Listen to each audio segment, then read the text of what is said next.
Despite the chaos they cause, the good news is that eventually outbreaks come to an end. How long the outbreak lasts and the amount of harm it does in that time can both be reduced by the efforts we take and the resources we have access to. One of the vital tools of an outbreak response is vaccines, which under the right circumstances can stop the spread of a disease and end an outbreak. But even once an outbreak is over, our job isn't done.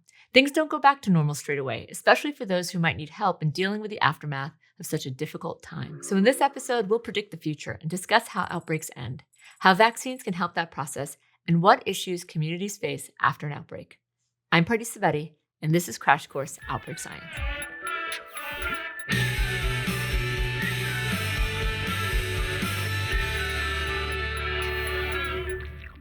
So how do we know when an outbreak of infectious disease is over? An obvious answer is when the disease has stopped spreading. After all, if no one is getting infected, the outbreak must have stopped. While that's definitely one potential end case of an outbreak, it's not the only one. To see why, it helps to revisit the definition of an outbreak. We've learned that it's when an infectious disease infects many more people than would be expected in a certain group. So for an outbreak to come to an end, the situation has to reverse.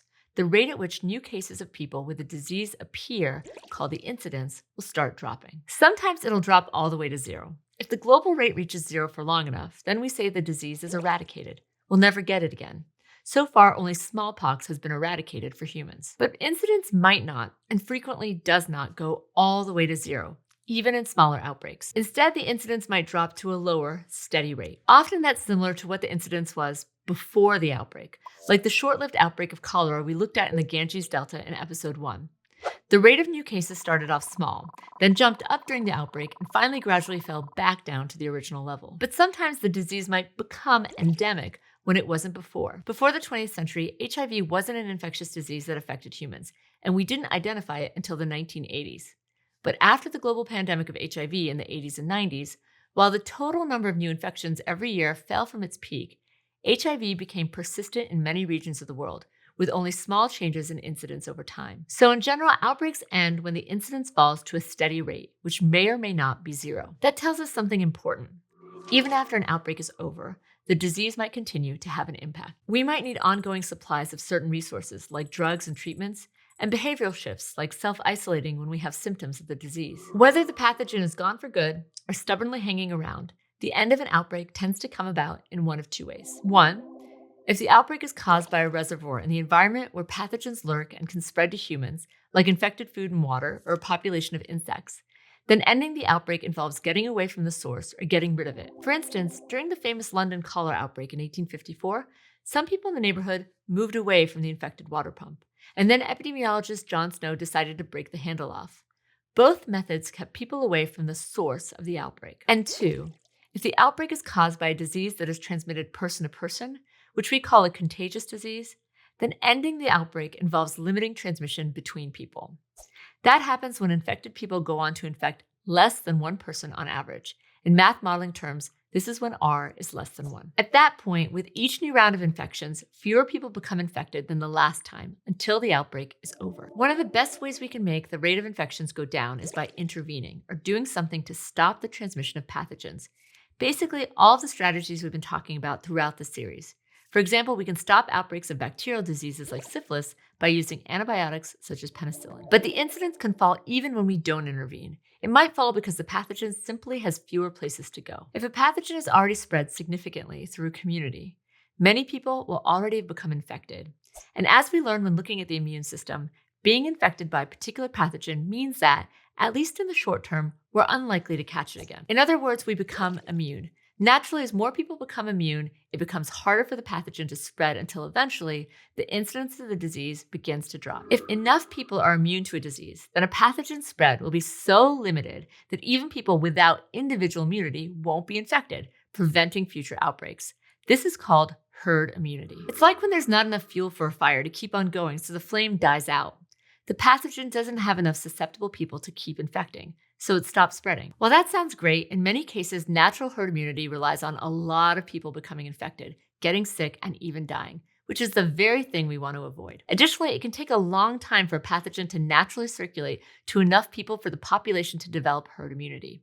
That could give the pathogen time to mutate and escape our immune defenses. Thankfully, for some diseases, especially those caused by viruses, we don't have to wait around for natural herd immunity.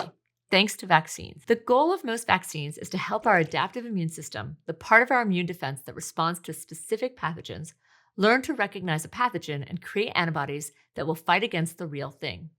They do this by showing our immune system some part of the pathogen, like a wanted poster that they can reference in the future. But different kinds of vaccines do this in different ways. Let's go to the thought bubble. Many vaccines involve introducing a weakened or dead version of a pathogen into the body, which are called whole pathogen vaccines. This sounds similar to just giving someone a disease, and that's how early vaccines started out. But using a weak or dead pathogen rather than the real thing is very different, not to mention much safer. These kinds of vaccines defend us against diseases like hepatitis A, measles, mumps, and rubella. Other kinds of vaccines don't need the whole pathogen to stimulate your body's immune response. Instead, they just introduce the proteins on the pathogen's surface, called antigens, or harmless versions of the toxins a pathogen would produce. These kind of vaccines are known as subunit vaccines, since they only use bits of a whole pathogen. They help prevent diseases like whooping cough and tetanus. Finally, we can also make vaccines that don't even need bits of the pathogen, but only the instructions for making those bits. These vaccines use a part of a pathogen's genetic sequence that codes for the antigens on their surfaces. This teaches our cells how to create those antigens, which are harmless compared to the actual pathogen, but still trigger the immune response that prepares the body to respond to the antigens on the real thing, like a subunit vaccine. As of 2021, these vaccines use genetic sequences from a pathogen's RNA, the part of an organism's genetic material that carries instructions for proteins, and may use DNA in the future. Since both DNA and RNA are made up of nucleic acids, those vaccines are known as nucleic acid vaccines. While the technology has been under development for a long time, these types of vaccines have only been made available recently, most notably as vaccines to prevent COVID-19. Thanks, Thought Bubble. In all these cases, the immune system might need some extra familiarity with the pathogen or its identifying material, meaning that some vaccines need to be given more than once to work effectively. These are known as boosters. The upshot of all of this is being able to give individuals immunity without getting them sick, which in turn gives groups herd immunity. As a result, vaccines save millions of lives every single year, from outbreaks of tetanus, whooping cough, the flu, and measles that never even happened in the first place. Sometimes when the circumstances are right, we can even eradicate a disease, which is what we did for smallpox. But creating a vaccine is an enormous challenge of its own. For starters, we haven't always figured out a way to create a vaccine for a given disease yet. Even when we do, they need a lot of testing to make sure they're safe and effective in lots of different kinds of people, which involves running large-scale clinical trials. And as part of that, we need to understand the people who might get a vaccine, what diseases they might be exposed to, and how their different immune systems will respond. Still, creating a safe, working vaccine might not be enough on its own. Pathogens evolve over time and change their genetic material and antigens in the process, meaning that new vaccines might need to be developed each year for the same disease. That's why we're told to get our flu shot every year. Finally, from the time and research needed to make a vaccine to the infrastructure needed to deliver them, creating vaccines is frankly expensive. So sadly, without financial incentives, some pharmaceutical companies won't want to research and develop vaccines. That's where governments and other organizations can step in to provide resources like funding, incentives, and even their own research. For instance, in 2001, Canada's Public Health Agency funded a laboratory which began developing a vaccine for Ebola, since it's the kind of virus with the potential to spiral from a small outbreak into a global pandemic, or even be weaponized and used in a bioterrorism attack. By the time an Ebola outbreak happened in West Africa in 2014, they had a vaccine ready to go and were able to offer 1,000 doses to help tackle the outbreak. But in general, as we've seen from many aspects of handling outbreaks, the inequality between communities and countries with and without resources determines who has access to vaccines and the resilience against outbreaks they offer. And while vaccines and other interventions like antibiotics might help us end an outbreak, there's also things to deal with after an outbreak, even when the disease has stopped spreading. For starters, while the pathogen itself can make people sick, not everyone recovers to full health again. Serious infections can have lasting effects on the body. For instance, after the SARS epidemic in 2003, some patients had long-term effects from the disease like persistent coughs, trouble breathing, as well as lung or kidney disease. After effects like this can result from the pathogen itself damaging our organs or from our own immune systems, reacting so aggressively to the pathogen that they hurt our own bodies. There are long-lasting mental health issues to consider too. For instance, healthcare workers are often pushed to their limits during an outbreak and need support afterwards to process potentially traumatic and overwhelming experiences. The same is true for those who provide informal care to infected people, like family members of people with an illness during an outbreak. And the rest of the community might also struggle to deal with the fallout of an outbreak. They too need to process the effects of dealing with life-altering interventions, the fear of falling ill, or losing loved ones. So like we consider the need for extra healthcare capacity during an outbreak, we need to think of the needs for healthcare and community support after an outbreak. We should provide resources to help people cope with their experience and adapt to life post-outbreak. After and during an outbreak, it's also natural to ask, what could be done to stop it happening again?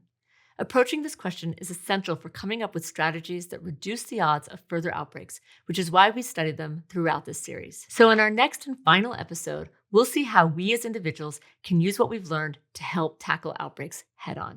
We at Crash Course and our partners, Operation Outbreak and the Sabeti Lab at the Broad Institute at MIT and Harvard, want to acknowledge the indigenous people native to the land we live and work on, and their traditional and ongoing relationship with this land. We encourage you to learn about the history of the place you call home through resources like native-land.ca and by engaging with your local Indigenous and Aboriginal nations through the websites and resources they provide.